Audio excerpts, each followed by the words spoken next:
Please hold.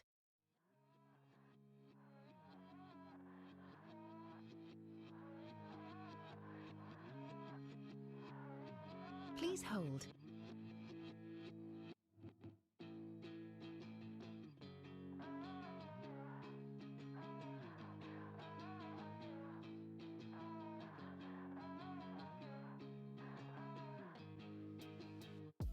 There's no fingerprints on my walls, no messages or missed calls.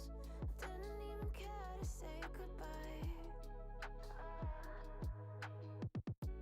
Guess I pushed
This is Microphone Shenanigans, where we will let you know everything that you don't really need to know about microphones. My name is Joe, and before we start, I would like to encourage everyone to write questions in the chat so that we can get to the bottom of your most secret microphone. I don't know what. Anywho, with me today we have at the far end of the door Olivia, and Hi. I often describe you as the best pop producer in Sweden. Would you say that's fair? Yeah, people keep telling me it's Max Martin for some reason. Yeah, I don't know. Never heard of her. Yeah, it's obviously me. Yeah. So thanks. Yeah, of course. Then a bit closer to me, we have Andreas, and you are absolutely not the best mixing engineer in Sweden, but you are the most arrogant. That's about right. I don't deal with revisions. No, why should you? So don't bother asking. It's gonna be the best mix you ever heard. Sounds awesome. And almost painfully close to me, we have Sebastian. And you are, let me get this right, you are the royal microphone collector of Sweden. Yeah, sounds about right. Yeah, and whatever that means, we'll see if we get to the bottom to the bottom of that. But anyway, my name is Joe, for those of you who don't know me, and I spend my time behind mixing consoles. Well, today I spend my time behind this door. And now let's get started. Olivia, what's the latest microphone you bought? The latest one I bought was actually quite expensive one, and it's this beauty over here. Ooh. It's the Neumann U87. I enjoy it very much. Awesome. Yeah. Hopefully we will talk about that a bit more later on. Andreas, your latest microphone purchase. I kind of don't buy any microphones. I just deal with them. So I don't think I can remember ever like buying a microphone. I think it was probably like a Rode NT1 for maybe 5 or 7 years ago. All right. But I just deal with other people's microphone choices. That's actually a great deal because, well, yeah, microphones are expensive, Yes, especially if you buy Neumanns. But yeah, great. Sebastian, your latest one. Yeah, I recently bought the SC Electronics BL8. That's the kick drum mic. Yeah, the Shure Betanet 1 clone. Yeah, right. Yeah. Have you been able to try it yet? No, because shipping is yeah. Yeah. PostNord. It's let's move on. Thank you. I actually bought one, and this Friday I lent it to you, and I haven't seen it since. It's the EV. I think it's called ND40 something. Yeah. So we'll see if I get it back. I don't know. Maybe. I mean, you're kind of royalty, so it would be wise for me to collect that microphone. Thank you. That's what I want to hear. Collect my microphones. Sure. All right. I thought we talk a bit about microphones today for different applications, and a good place to start would be microphones for vocals. And Olivia, you record a lot of vocals, so you kind of in the studio world. Well, yeah. So that's the reason that I grabbed a few microphones coming here today. So it's obviously this one that I talked about earlier, the Neumann U87, and also a replica of the AKG 414. Right, yeah. But this is warm audio called WA14. Right. And that's like a budget kind of microphone that I also prefer using when recording vocals. And of course, the classic one, the Shure mic, SM7B. Right. So, but and you kind of use all of these, but for at the same time. Obviously. That's the secret to being the best producer in Sweden, actually. Yeah. Yeah. But now the cat's out of the bag, so we'll see if. Well, yeah, that's a great tip. Just use as many microphones as you can. Exactly. But I guess, Rod, would you say that it's different use cases, or is the Neumann always the best one, or is it for different vocals? So I would say that it depends so much on what kind of room acoustics you're dealing with. Right. So I usually record vocals either at home, like doing overdubs or harms or anything like that, or in the studio with a more like controlled environment with less reflections and stuff. Right. And for the studio, I prefer to use a condenser microphone. So like using this one or using the warm audio mic is a go-to then. But at home, I think that this one is the best, because just using Neumann at home with a shitty environment just also sounds very shitty. So yeah, because I suppose that it's almost too good of a microphone, because it actually records everything. So if it picks up everything. Yeah. Like, yeah. So that's why I prefer to use this one. But I find it more useful to use on like male vocals. We talked about that earlier as well. And when I'm supposed to like do something with a grit, then I prefer to use this one. Like if I'm doing something more rock and roll or something that I am supposed to distort or something like that, then I prefer to use the Shure microphone for sure. Awesome. Yeah, or for sure. Yeah, pun intended. Yeah. And I guess a lot of the things you produce, Andreas will mix later on. Most of them, yeah. Yeah. Do you have a preference when, because it's one thing how it sounds when you're recording, but it needs to fit in with the rest of the music. Yeah, I definitely agree that you can do a lot more like distorting and things like that with the SM7, that you can maybe do a lot more fun stuff with it, or maybe like be a little bit more aggressive with recording done with the SM7B. But usually the lead vocal is recorded with the Neumann, I'd say, and for pop music, and that's probably like most of the music I mix and you produce. So most of the time it is this one, but I had like an experience a while back when we had to record with the SM7B, or you had to record with the SM7B for some type of music that would rather benefit from the Neumann U87, and it was really hard to get that sort of airiness and spaciousness, or whatever you would call it, the kind of through the expensive sound. It was really hard to get that working with the SM7B.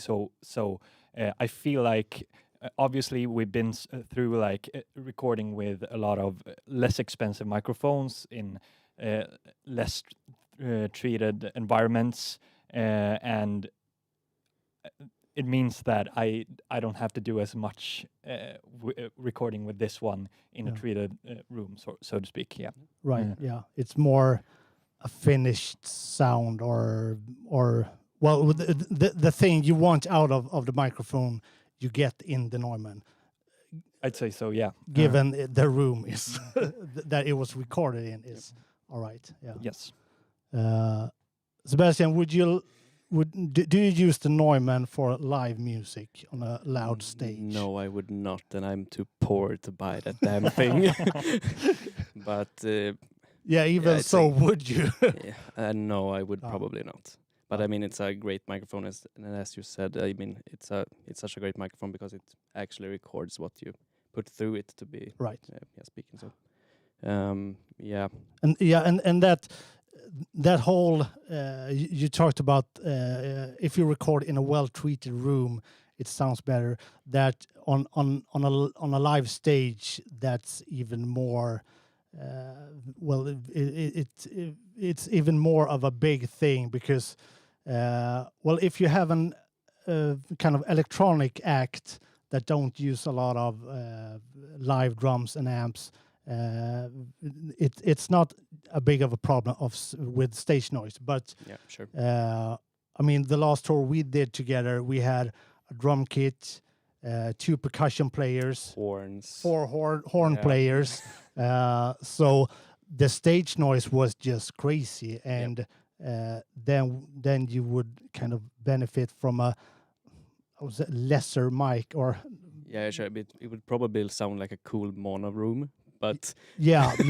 But you, as you said, everything is picked up. yeah, So on that tour, I'm spinning off Yeah, into sure. the side here, so because why not? We on lead vocals.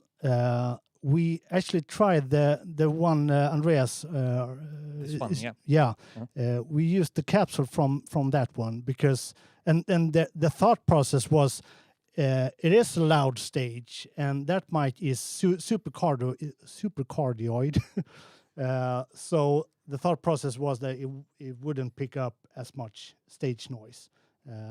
But in the end, we both felt that we didn't really get what we wanted out of it. No, we did not. I think that just a bit too dull, just too Yeah. ordinary for that kind of performance that Elise from Stone Mountain put through it. So We wanted a bit more expensive sounding, Yeah, and a bit, some, yeah. yep. So we changed the capsule to a KSM 9, yeah, Yep.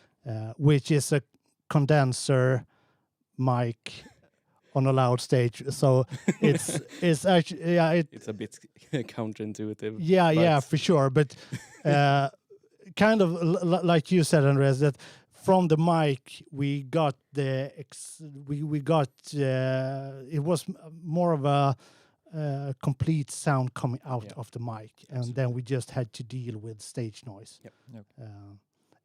But it was kind of crazy stage noise in there, because if I were to turn off the lead mic for a solo, or the whole sound would change completely. Yeah, Yeah, absolutely. because there's so much stage noise. But anyway, was a tangent. We talked earlier about preamps, microphone preamps. Would you say that's is that something to care about, or would you spend money on a preamp, or is it fine with a Scarlett USB preamp? So you're asking me now? Yeah. Let's start with you and see Yeah, okay. see where this go.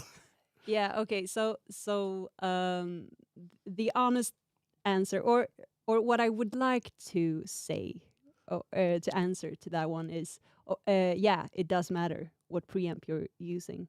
We actually did. We tried a few different ones when studying, and tried the API. Yeah. Is that right? Yeah, and the Neve preamps and stuff, and it does change like the sound quite dramatically, actually, sometimes. To also saying that in real life, when it's of course like a matter of money and stuff as well, but also what I need in the moment, and usually I need it to go like very fast. So I have my UAD card, and I just have like a preset on that one.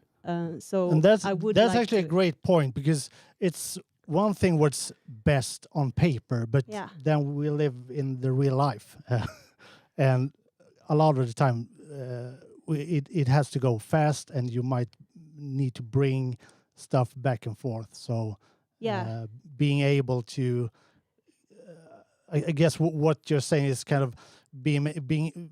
It's important to being able to bring out what you want with kind of gear that you can take with you, or exactly, or not be dependent on $1 million studio.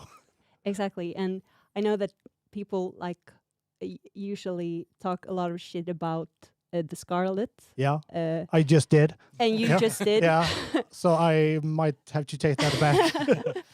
Yeah. So, but I mean, that's the reality. Yeah. A lot of people have the Scarlet, and I think that works great when you are on the road and you need something simple to just connect to your computer and just record, and I think that you can do a lot in the post production as well. But Especially of course, if you have Andreas. Exactly. The most arrogant mixer in Sweden. Yeah. But I think I mostly agree to that because I feel like there's like bad preamps and there's preamps mostly now, because you can do a lot of things in post processing, and there are so many like emulated preamps that you can use. So as long as it doesn't really affect the sound in a bad way, as long as it's like transparent, you can get a lot out of just a clean preamp that works. Right. But when you get a preamp that's very noisy or very or maybe a little bit dull sounding, it can be pretty hard to get up to that, as we said earlier, like the a little more like pop high definition sound sort of. But I don't feel like you need to go grab the most expensive API preamps you can find to get a good sound, but it definitely adds to, if you pair like a very expensive microphone with a very cheap preamp, you're probably going to notice in some way. Yeah, and so, and I think that kind of goes with just about everything, because as you said, kind of find a level of everything you use that on the kind of same level. So you wouldn't buy that mic or $1 million mic and just and everything else in the chain is kind of crap. So it probably is wiser to buy maybe a lesser mic than a better audio interface. With the UAD, for example, that you use, I've used that too, and I did really enjoy it. So live music. Yeah. Do we have? Well, we have preamps. We surely have preamps, and but they're not in kind of the same way that studio preamps work, or you use them not in a complete the same way. Now it's kind of more in the realms of I don't know. It's not. We don't really use kind of boutique preamps that might be used in the studio. It's more because it's so many channels. Absolutely, it's more about the lowest level of quality on the preamps, because you will have the same sound on every channel, right? Approximately. So, I mean, if you have a one noisy or one great preamp and then one lesser in a studio, it doesn't really matter. But at live sound, I mean, you gotta have at least 32 pretty good preamps to make a whole show work, man. It's and I remember my friend Sam bought a UA 610 is called 610 preamp. No. Yeah. Things. Yeah. I mean that's an awesome preamp, and he used it live for the lead vocal. But what he found was that the lead vocal was kind of disconnected from the music, because that one sounded almost too good, so it didn't really make a cohesive sound. No. So you kind of see a lot of outboard gear, but not necessarily preamps in the live world. Right. Yeah. More about compressors and EQs and stuff like that. I mean, one solution would be to buy 50, 60 UA 610s, but that's a few $1 million. So. Yeah, and it will be a hassle to move that around every night. I think so. All right.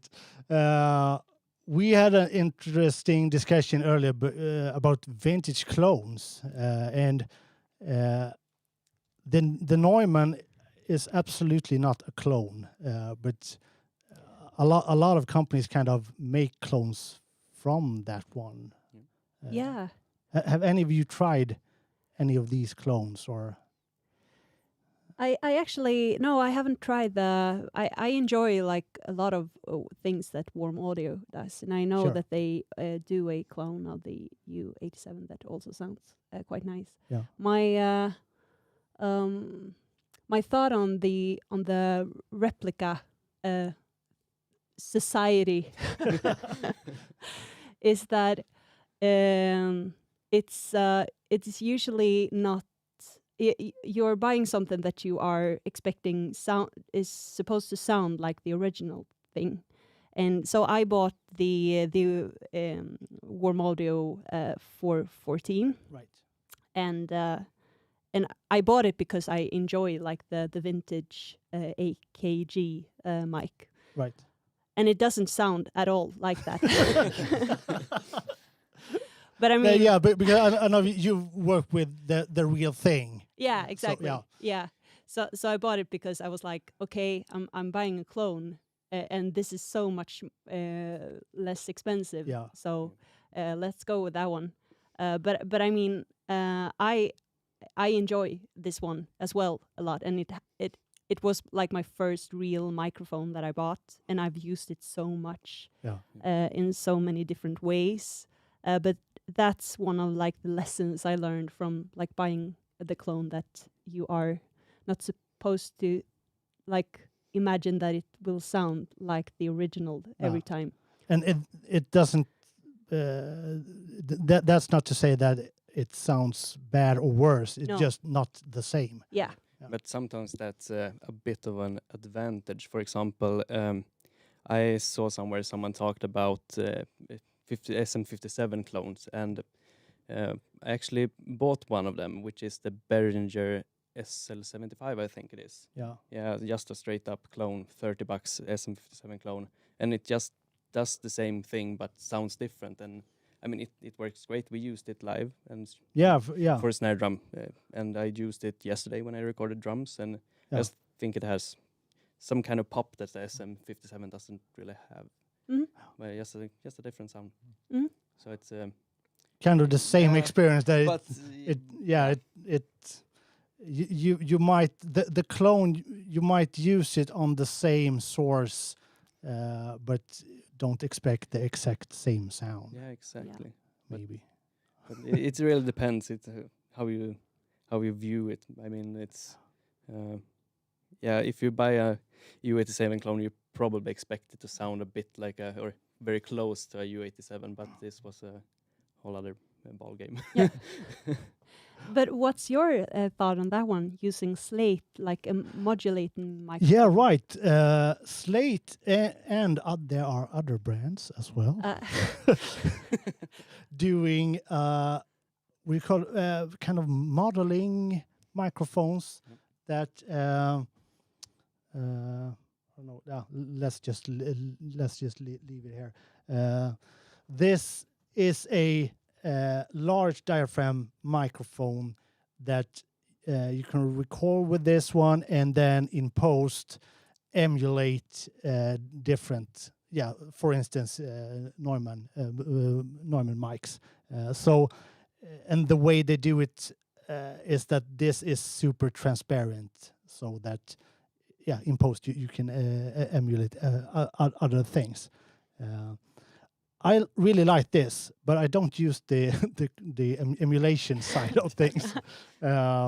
Because why not? Yeah, I tried it, and it sounds great on its own. Yeah, exactly. It when flipping through all of these Neumanns and whatever you have, it sounds different, but I mean it's kind of, well, I really like the sound coming out of the thing before doing any of the vintage stuff to it. So that's how I use it most of the time. And I also have they have a small condenser, and the same thing. We used it live as well. Is it It's not that Yeah, one. yeah, yeah, Okay, exactly, it is. yeah. Yep. So and we kind of use it as is. Yeah, not with any software. It just sounds pretty good. Yeah, yeah. Yep. Have you used any of these modeling stuff? Not really. I've seen a lot of these, like both the headphones that emulates like rooms and studios and speakers, and also the microphones.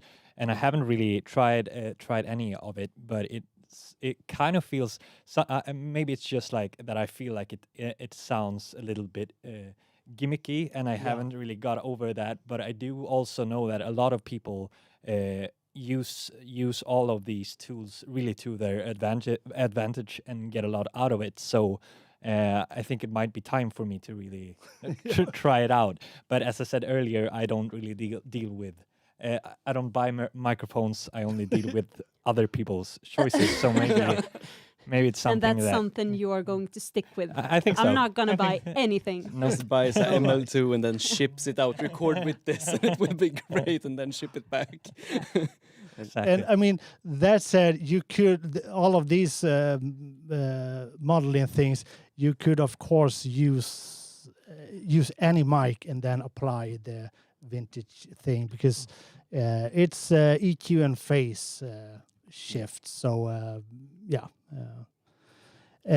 And we actually have a question from the chat, and the question is, if we can scroll down a bit, because it disappeared.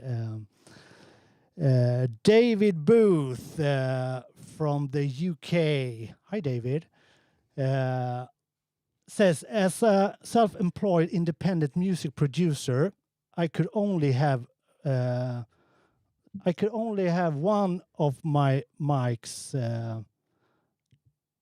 If I could only have one of the mics, it would be the AKG C440, as you talked about earlier.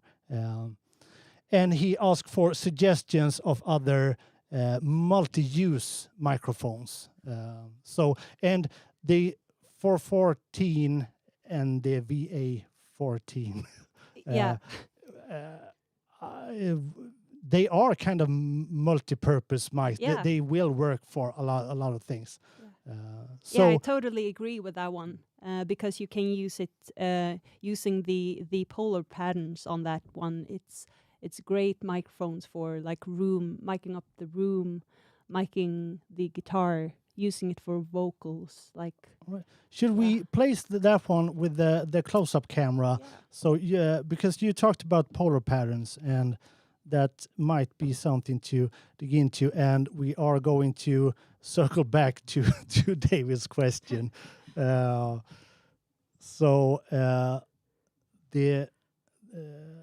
maybe something like that, maybe it's in the way. So if we switch to that. all right. perfect. Yeah.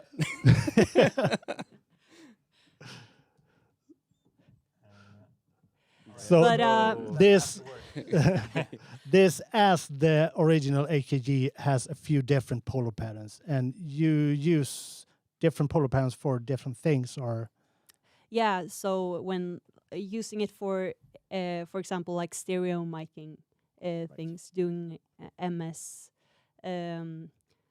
ORTF, what's the English saying? I think it's called ORTF. Yeah, using that for that kind of stuff, it's been great.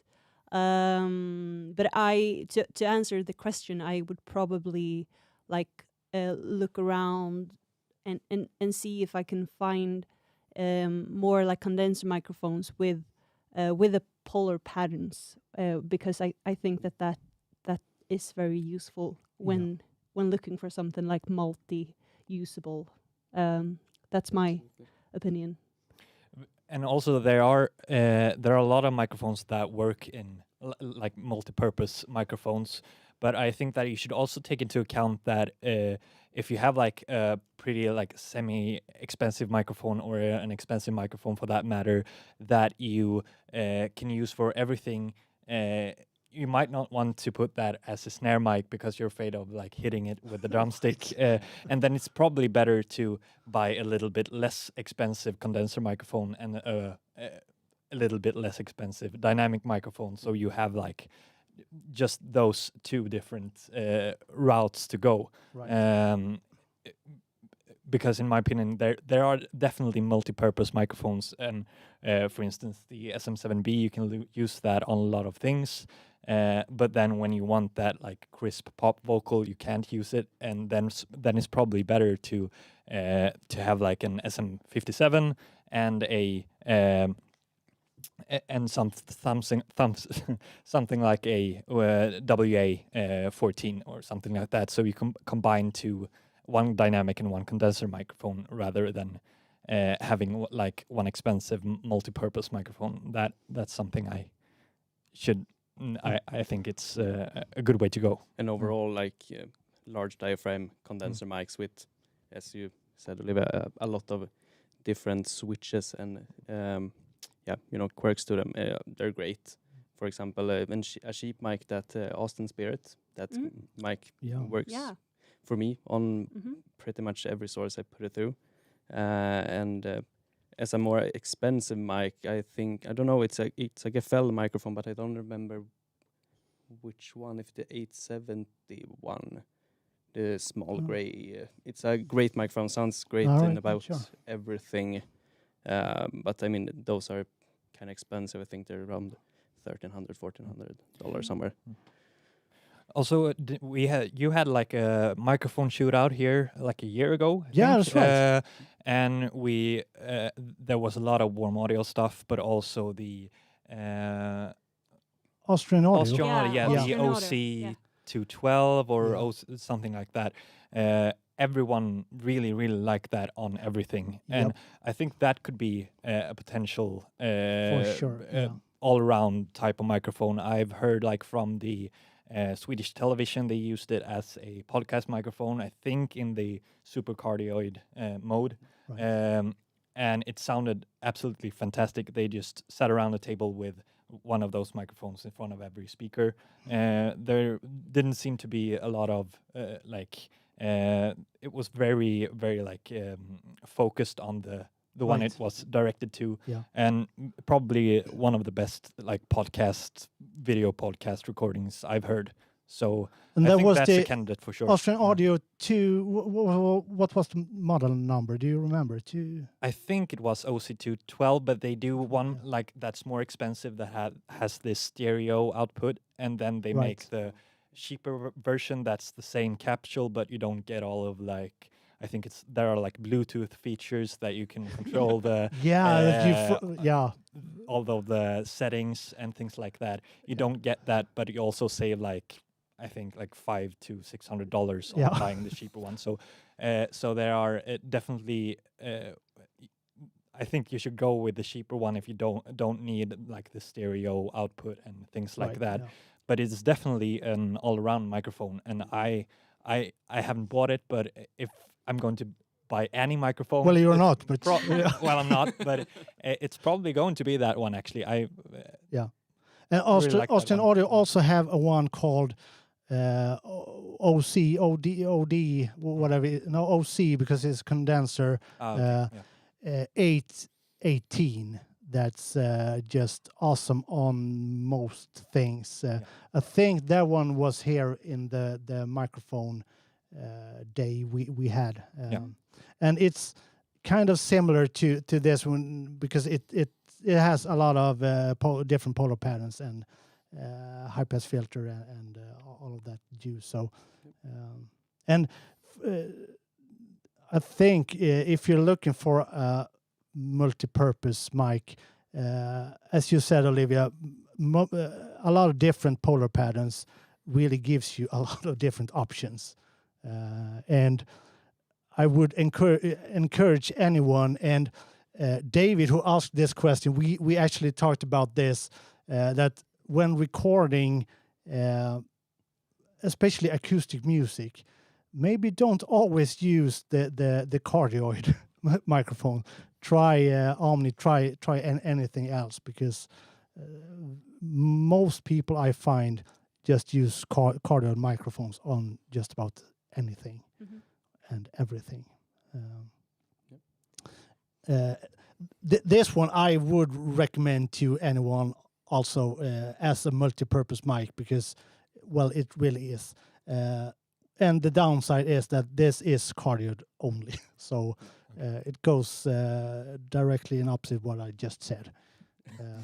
I was also thinking about I think it's Swedes that make them, SCM, these small diaphragm. Line audio things. Yeah. Yep. Right. And those small like diaphragms, I think that you can buy them. Yeah, I think you buy them separately, but a lot of people use them for the new stereo. C4s, super small.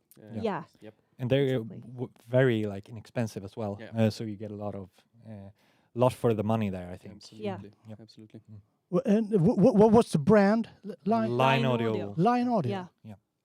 Have to check that out. Make some good preamps too. I Really? think they still make good preamps. Yeah. Or they still make Maybe. preamps, but the preamps are good.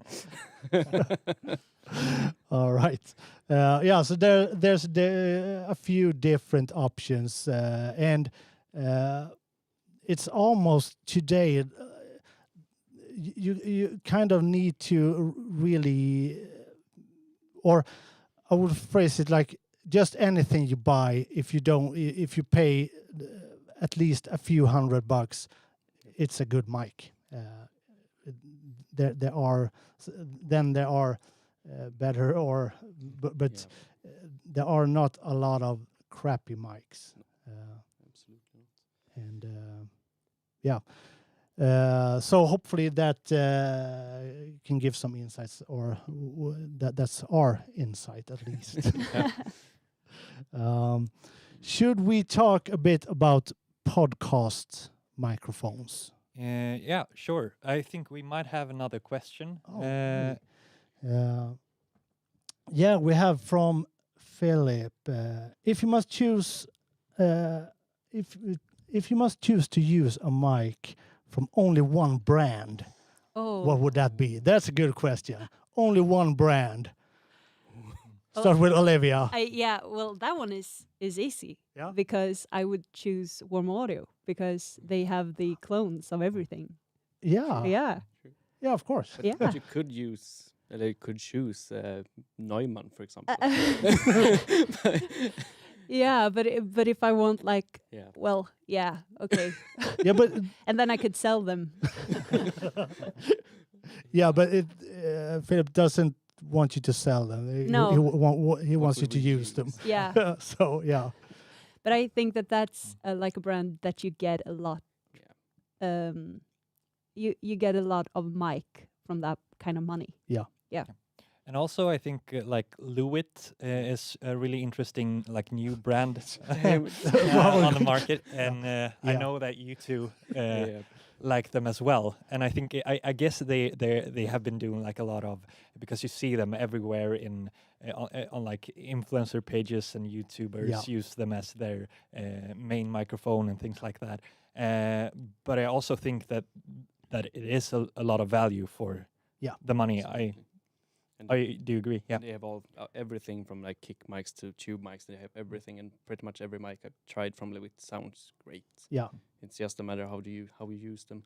So yeah, But +1. Oh, +1. No, you have to use. You have to choose a brand of your own. Crap. Well, then you could consider something like Sennheiser. They have great, and Audix have great mics. Just they're known for drum mics, but the mics overall just sounds great. Yeah. But oh god, It's okay to choose Audix. yeah, maybe. Yeah, maybe that, or SC Electronics. I think. All right. Yeah, also great microphones. Yeah, Just get better and better, and have a wide array of microphones coming out. So yeah, for sure. probably Yeah, SC. good choice. I will actually go for the obvious, and that's the Shure. Yeah. Yeah, and that's mainly because I do mostly live music, and well, I can do a show. Well, I could do a show with just SM57s. And I have. Now it wasn't only, but at one point at a show we had some. Well, let's call it issues, and we just had to get rid of all of the condensers. And replace them with dynamics. So we kind of used SM57s on just about everything, and it actually worked out perfectly. So yeah, I would go with Shure. Nice. For sure. For sure. Yeah. There we go again. And spinning off that one, I am talking into the Shure SM58, which I would say is the most common mic in the world. Anyone would disagree? No? Absolutely not. Maybe the iPhone microphone. Well, I'm not sure, actually. Maybe. And for those of you who have seen an SM58 would say, that doesn't look like an SM58, and I just switched out the grill because this one is going on tour, and I wanted a new, fresh, non-lipstick grill on the microphone. So I just bought a black one. So that's the one I'm using, and you are as well using a Shure. Yeah, but I think this is a Beta 58A. Is that true? That is true. Nice. And while we're talking, mics, podcast mics, or potential podcast mics, Andreas, you are using the SE Electronics V7. It looks nice. Yeah. And I don't know. I haven't really used this at all, and you just bought them. Yeah, right? yeah. Yep. So it's so. What are your experiences with this microphone? With these 3 microphones. Yeah. My experience is that it looks good.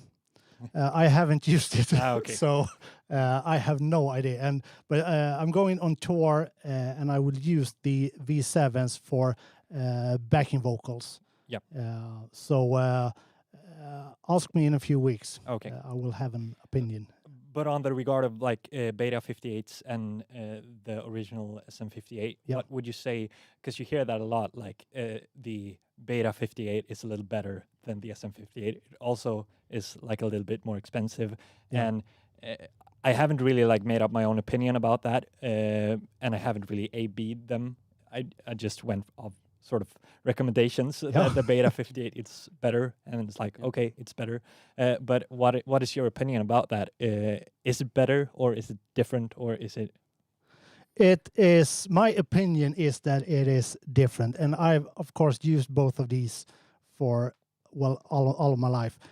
This particular one I bought, it's 26 years ago, and I still use it. Great, it's older than me. Yeah, and I bought it used, so yeah. I would say is the Beta 58 better? Most of the time, yes. It's but it's different. This one has a cardioid polar pattern. This one has a super cardioid. So it's most of the time the Beta 58 doesn't pick up as much stage noise, and in live environments that's kind of important. And it also have a bit of top end boost, a bit more of a top end boost than the SM58. Also, I find that the proximity effect on the SM58 is bigger than on the Beta 58. And we might do some testing. Yeah, sure. Why not? Let's we have like a great cooking show. We have prepared some headphones so that we can hear what you hear. So let's compare these two. If I just do like this, let's see. Here we go. This is this one, and this is this one. All right. So here we have the SM58, and I'm not really up. Well, I'm close, but not up in the grill really. And switching from the SM to the Beta 58, this should have a bit more. I would rather ask the question. What would you say is the difference? This one is the Beta 58, and switching to the SM58. It's a lot of numbers. Is there any difference? And if so, what is the difference? Well, it's a small difference, but I feel like the Shure mic is a bit more like mid-rangey, low mid-rangey. Did I say no? Now Well, you said the Shure mic. now I'm talking about your SM80 58. Yeah, that one. This one. This one. Yeah. And some kind of the mid-range boost, or no? Yeah. Yeah. More of that one. Yeah, right. Yeah. And the Beta 58, it sounds a little bit more sibilant, I think, and that would probably be because of the top end boost then. Yeah, right. So could you do like a test with a lot of S's and? I would. What words have a lot of S's? Words with a lot of S's. Sibilance. Sibilance That words with S's. Sibilance words with S's. Sibilance words with S's. I think it's a little bit more, little bit harsher, or the beta one. Yeah, right. But that might be a good thing in a live setting as well, that you can. We could even try the proximity thing. So if I'm hopefully not killing anyone. Now I'm right up in the grill with the Beta 58, and then right up in the grill with the SM50, no, 58 numbers and stuff. This probably has a bit more low end than this one. Yeah. But I'm also like excited to discuss the difference between these ones, because the SM7B has been around, at least in my social media, a lot. For sure. For sure. Should we do a test with? Well, we might test with the SM50, or should we test with the? I don't know which one is let likely. Let's take this one. Yeah. Maybe I'm sending it over. All right, I'm doing this. Let's see. All right, so this is the test between the SM7B and the Beta 58. Yeah, so someone told me, like, why are people buying the SM7B? And it's so freaking expensive right now because all podcasters use it. All, like, it looks cool and it gives some kind of glow to the YouTubers out there. But someone said, like, why does people buy that one when you can buy this one instead? So that's why I'm asking. I haven't tried it. And the price difference is, I'm not sure, but it's the SM7B is kind of twice the price, or probably so. a little bit more. Even more. Yeah, I think so. Okay, so I'm talking into the SM7B now, and I'm switching over to this one. And okay, it was not that similar actually. But I think that like the capsule is, or yeah, okay. So I should do it like that, maybe. Yeah. So this is the SM7B, and now I'm switching over to this one, and it sounds like this. I'm doing it again. I'm switching over to this one. Can you? What sound difference do you feel like you get? I'm switching over now to this one. 1, 2, 3.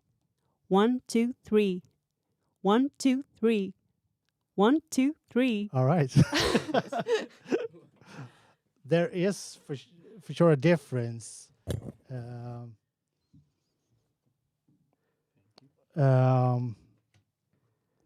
Yeah, it has a lot more body to it. The SM7B. Yeah. But I think maybe from the mids and up is kind of similar at least. Yeah, I was kind of paying attention to the top end, and it's kind of similar. This one might have even more top end, but it might be that if you're buying the 7B, that's on its way To fall. Yeah. It might be that you really like this proximity radio thing, and you get that from that mic. That you don't get in the same way with the benefit. No, not at all. But I know that when I use that microphone for recording, usually male vocals, I usually put the pop filter up maybe 4 or 5 centimeters from the grill. So I usually record quite far away from the diaphragm, and I think that best captures especially male vocals. So it lessens the proximity effect or the low end microphone. Yeah, that's right. Yeah. So in that case, they would be even more similar. Yeah, probably. Yeah. So I have been like experimenting with that as well when recording vocals. Yeah. And doing it without it, I feel like that also can give more of an open effect to it. Absolutely. With this one on, it feels a bit more closed. Yeah, for sure. Right? Yeah. So using this and a pop filter instead is usually my go-to when I'm using the SM7B. Yeah, absolutely. Yeah. I didn't even think about that, but it was super obvious. Yeah, it was quite a big difference actually. Yeah. But when recording, say, a podcast, and I mean, in this case, we have 4 microphones, and 4 decent mics. It's kind of expensive. So one option would be to use 2 overhead mics, and as it happens to be, we have 2 overhead mics right over here. So I thought we might just switch over to those mics to kind of show what the difference is. And in this case, it's actually the Lewitt small diaphragm. I'm not sure what the model number is, but me neither. But they sound great. Yeah, they sound great. So we have 2 microphones. Just about, I can touch them, just barely touch them. So let's switch over. So I will do like this, and right now we are using the overhead mics, and all of these mics are muted. And I would say that there is a difference. Would you agree? Definitely. I think that this would be kind of tiresome to listen to for a long time, that you would have to sort of cancel out like the room noise in your head while listening to it, and I think that can be like annoying to listen to for a long time. Yeah, absolutely. And it drastically lacks presence. Yeah. Yes, the ease to listen to this is in no way. And this is a really quiet environment. I would say more quiet than most. And still there's a lot of like room reflections going on. Absolutely. Yeah. And if there were to pass a car or, well, a train outside, we will definitely hear it. Yeah. And let's just quickly switch back to these microphones. And there is a difference. Yeah. This is radio, yeah. FM. And it's also the thing about, I think, so these are like X and Y kind of stereo pan right now. They are like this, so they're really close to each other. So pretty similar to like one of those Zoom handy recorders, those microphones, yeah. And what I notice a lot in podcasts is that they are recorded maybe with only like one voice, but directed towards one person. But they are not like summed into mono, so you get this like weird phasing effect whenever they move their head, and it doesn't really reflect well what you would feel like if you were talking to someone directly, because you get this sort of stereo image problem with a lot of phasing and things like that. So that's something you should also probably take into account when you do something like this, because the Zoom handy recorders, those aren't bad. They work well for like doing a podcast or something like that, but you probably have to think about those things as well. It isn't really natural to record one voice with two microphones in like X and Y setting. But then in post, you could either mute one side or pan both to the center. Yeah, so that's usually what I do if I get a podcast recording with those stereo mics used. Yeah. I mean, this is crazy. I'm just hearing my feet shuffling around and everything. Yeah, that's right. And if you would hear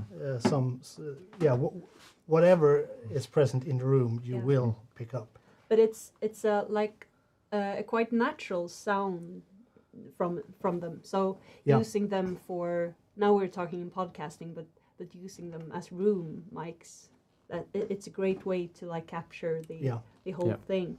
Yeah. And when I record for this YouTube channel, I use one of these mics and place it kind of like half a meter from me, just outside the frame, and I find that it works all right. It's not this super radio voice, but as you said, Olivia, it's a bit more natural sounding, and when you can do things in post, it's kind of easy, or not easy, but kind of easy to remove some of the room noise. That's a bit harder in a live show. Yeah, absolutely. Mm-hmm. And now we're back to the close-up mics. Yeah. Right. Do we have any questions? We have something here. Let's see. We have James Walker, bass and keyboards, asks for live sound, band riders also play into mics to be used.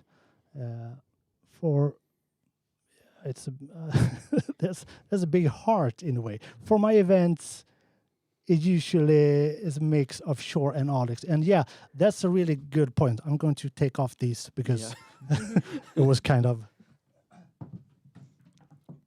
Yeah, so can you read that question again? I'm not all that good of reading, but what James asks is, when supplying microphones to a band on a venue for a live show, you will get a rider, a paper with a list of mics that the band wants.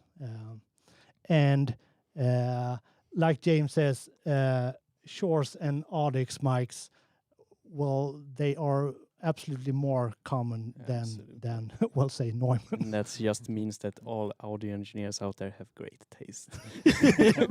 Absolutely. But they're great mics. Yeah, especially for live. and that's a thing to consider when buying mics, because I mean, for you, Olivia, you buy a mic and then you use it by yourself. So you can basically use whatever mic you like.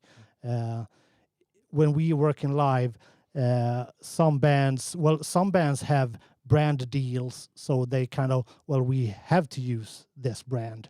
But if they don't, Shure, Audix, Sennheiser as well are kind of the main brands. So if you're supplying mics for bands, that's a big thing to consider when buying mics, because when buying mics, you actually want to use them, not collect them, Sebastian. Yeah, sometimes it's smart to go with the industry standards, so to speak. Absolutely. And as James pointed out, Shure, like I said, Audix, like you said, are the kind of the big name brands. And then everyone has their special taste. On the rides I send out, there's a lot of Lewitt mics, I send it out, but I bring my own Lewitt mics because it's kind of hard to not everyone can supply Lewitt mics, so I bring my own most of the time. So the Lewitts get a bit overlooked. Because they're cheap microphones doesn't mean they're not great. Exactly, both cheap and great, I would say. I have, before we wrap this up, I have one last question. If we don't have anything from the chat, no, that's it from the live chat. A desert island microphone. If you can only choose one mic for everything that you're doing, Olivia. Wow, that's a tough one. Yeah, but I'm gonna have to say like the SM7, I guess, because you can use it on a deserted island, right? And I mean the sound wouldn't be that much affected, because you can use it in so many different environments, and it does the work, and it works fine, even though it might not sparkle as much as like a condenser mic would. It's so useful, and you can use it on so many things. Yeah. You used it on the guitar? Yeah, I used it as a bottom guitar on acoustic guitar, and it sounds phenomenal. Phenomenal. Exactly. And also like for drum mics as well. Hi-hats. Amazing. Yeah. Snare drums. Snare drum, absolutely. Yeah. All right, so the SM7B for you, Andreas. I don't know. Probably the Austrian Audio one then. Right. Or the only one I own, which is the Rode NT1. All right. Yeah. Oh, this is a tricky one. Yeah. I would like to say the SM7, but I feel like you can eventually build a acoustically treated studio because you have so much time on this deserted island. so you could probably bring a large diaphragm condenser, and then it would be something like maybe the VA14, maybe the Austin mic, something that you can do a lot with, change polar patterns and everything like that. So I don't know, but maybe let's give the Austin guys some rep. Yeah. The Austrian Audio. They are absolutely amazing, and but if I just have one mic, for me it's actually it is as easy as it's boring. It's the SM57. In a live situation, if you can't do it with an SM57, it's not the mic that's wrong. Then that said. I, of course, use a lot of other mics live, but if there's only one, it's that one. Yeah. And all right. Anything else to add, or should we wrap this up? No. We've talked a lot. Yeah, we talked a lot, and I know there's a few pizza slices left. So let's. Thanks everyone for watching, and hopefully we do this sometime again. Thank you for coming. Thanks for having us. Take care.